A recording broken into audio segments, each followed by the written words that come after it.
La sección 15.1 aborda el concepto de equilibrio. Am, Acá nos proponen em, que centremos esta discusión en lo que podemos ver en la figura 15.1. Básicamente, aquí tenemos tres fotografías. Aquí es muy notorio en la fotografía de la izquierda que el contenido del recipiente o del tubo es transparente. Mm, en eh, la fotografía del medio ya tenemos una cierta tonalidad y en la fotografía de la derecha es una tonalidad marrón bastante intensa. Entonces, eh,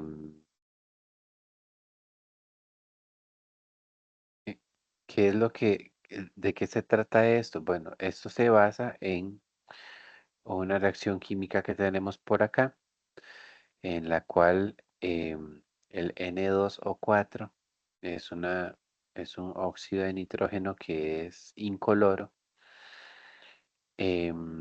Se descompone para formar dióxido de nitrógeno, el cual tiene una tonalidad café. Em, ¿Qué es lo que sucede aquí?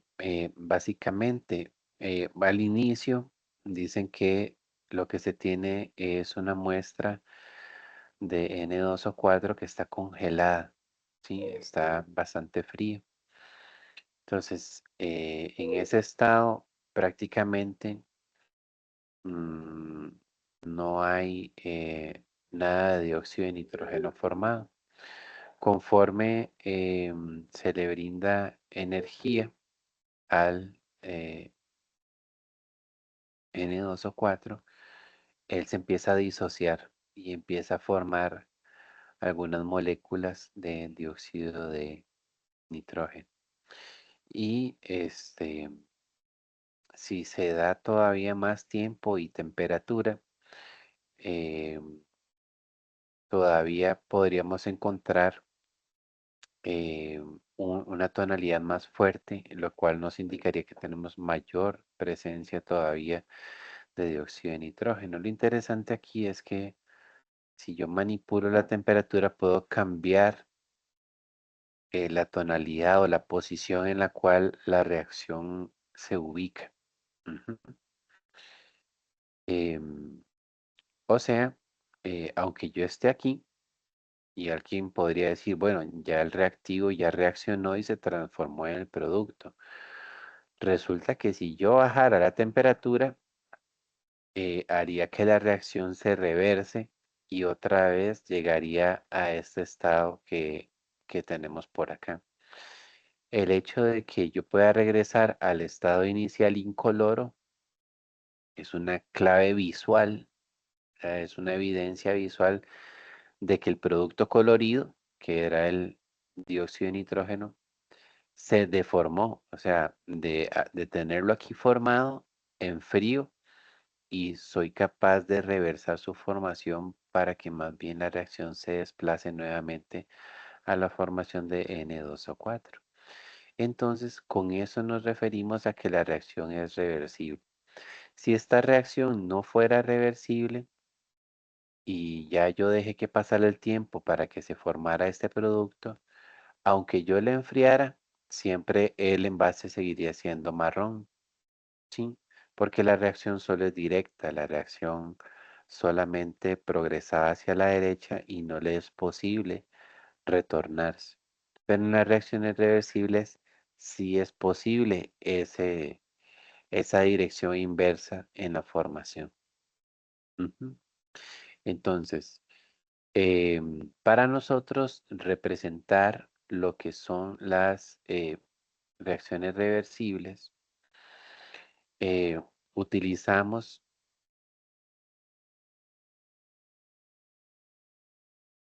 utilizamos este símbolo de acá, ¿sí? em, se podría visualizar como que es media flecha, ¿sí? O sea, no es la cabecita de la flecha completa, como que es media flecha.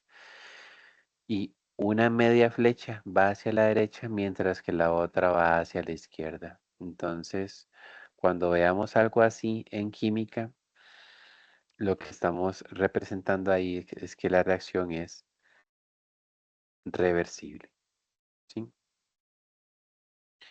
Una manera de tratar de entender las reacciones reversibles es descomponerlas o visualizarlas como que en realidad fueran dos reacciones, la reacción directa y la reacción inversa, ¿sí? Como si fueran dos independientes. Entonces vean que em, precisamente acá, en la reacción directa, es la que tenemos anotada aquí en la expresión 15.1. O sea, tenemos el N2O4 formando 2 moles de em, dióxido de nitrógeno. ¿M?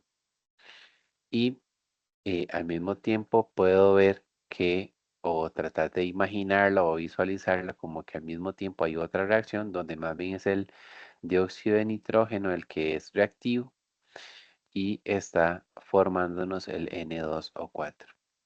Relacionando esto con cinética, recordarán que en nuestro capítulo anterior hablábamos sobre velocidad de reacción.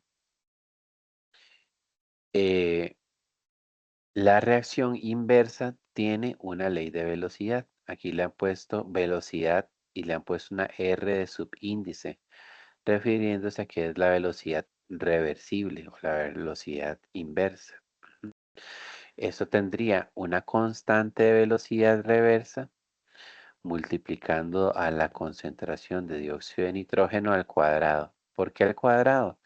Porque aquí, recuerden que el 2 que está de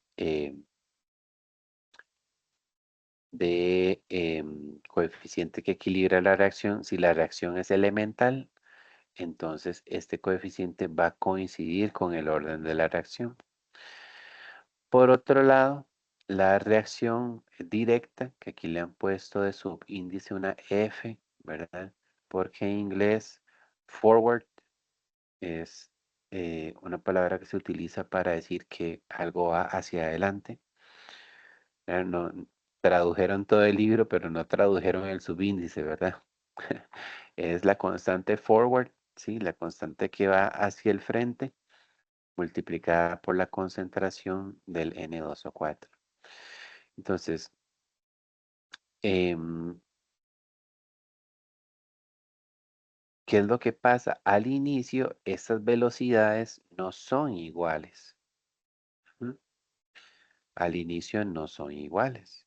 Porque al inicio yo solamente tengo N2O4. Entonces, la velocidad de la reacción directa al inicio es alta, mientras que la velocidad de la reacción inversa al inicio es cero y poco a poco se va incrementando.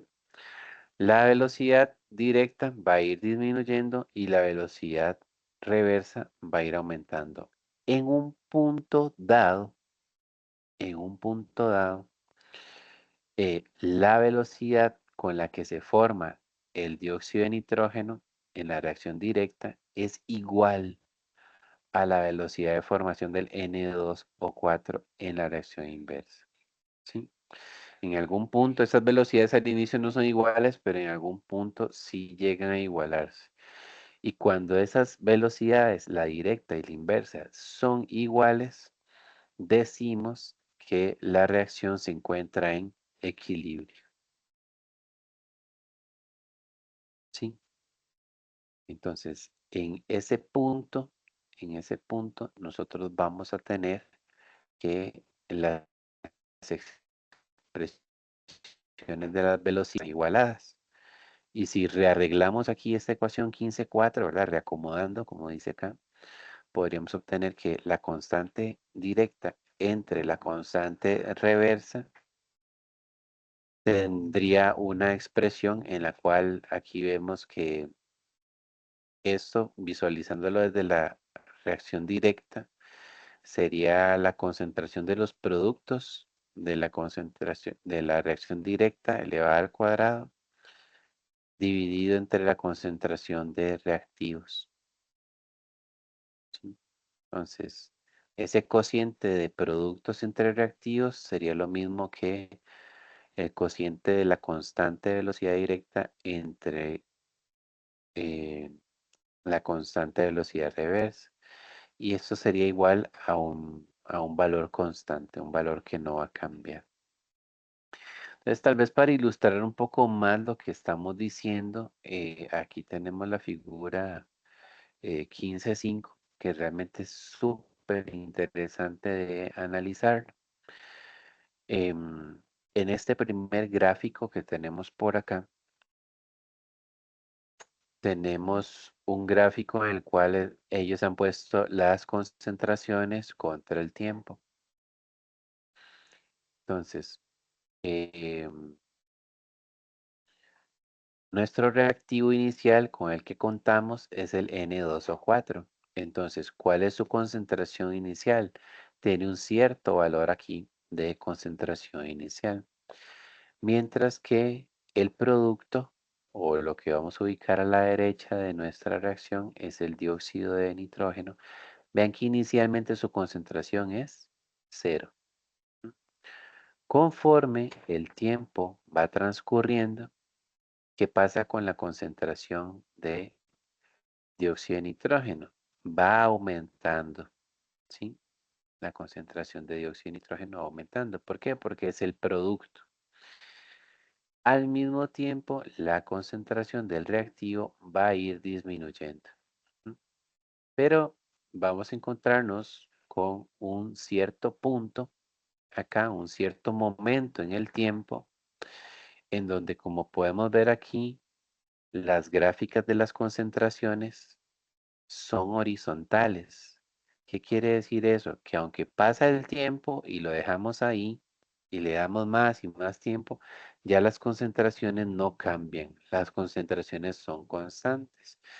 Entonces, este tiempo donde esto sucede es el tiempo donde la concentración decimos que ha alcanzado el equilibrio. ¿Sí? O sea, nosotros ya no logramos visualizar que las concentraciones de producto o de reactivo estén cambiando.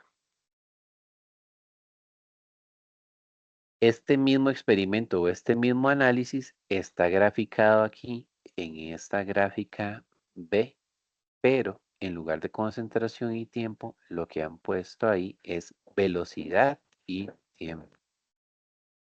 ¿Sí? Velocidad y tiempo. ¿Mm? Es muy interesante también de analizarlo. Aquí en este caso sería de la siguiente manera. La velocidad de la reacción reversible es cero al inicio. ¿Por qué? Porque nosotros no tenemos producto formado. Y la velocidad de la reacción directa es bastante alta porque la concentración de reactivo es bastante alta, ¿sí? Al comienzo. Como vemos y ya mencionábamos, la velocidad directa va a ir disminuyendo conforme pasa el tiempo, mientras que la velocidad directa va a ir aumentando conforme pasa el tiempo. Pero como vemos, aquí las gráficas se empiezan a acercar y de hecho ya se unen en un determinado tiempo, ¿sí? Entonces, ¿qué es lo que ha sucedido en este tiempo? Que las velocidades de sentido directo e inverso son exactamente las mismas. Entonces, si las velocidades directa e inversa son iguales, ¿qué pasa con las concentraciones? No cambian. Entonces, aunque estos son dos gráficos, en realidad aquí estaríamos hablando que este tiempo de acá y este tiempo de este otro gráfico son el mismo tiempo. O sea, hay un momento en toda reacción reversible, hay un momento en donde eh, las velocidades se igualan, la directa y la inversa. Y cuando esas velocidades están igualadas, ¿qué le pasa a las concentraciones? Las concentraciones no cambian, ¿sí? Las concentraciones quedan sin cambio conforme pasa el tiempo. Entonces, este es como el concepto inicial sobre equilibrio, la relación que tiene el equilibrio con la cinética de la reacción y cómo entonces cuando las velocidades directa e inversa se igualan, lo que encontramos es que ya no notamos un cambio en la concentración de los reactivos y los productos.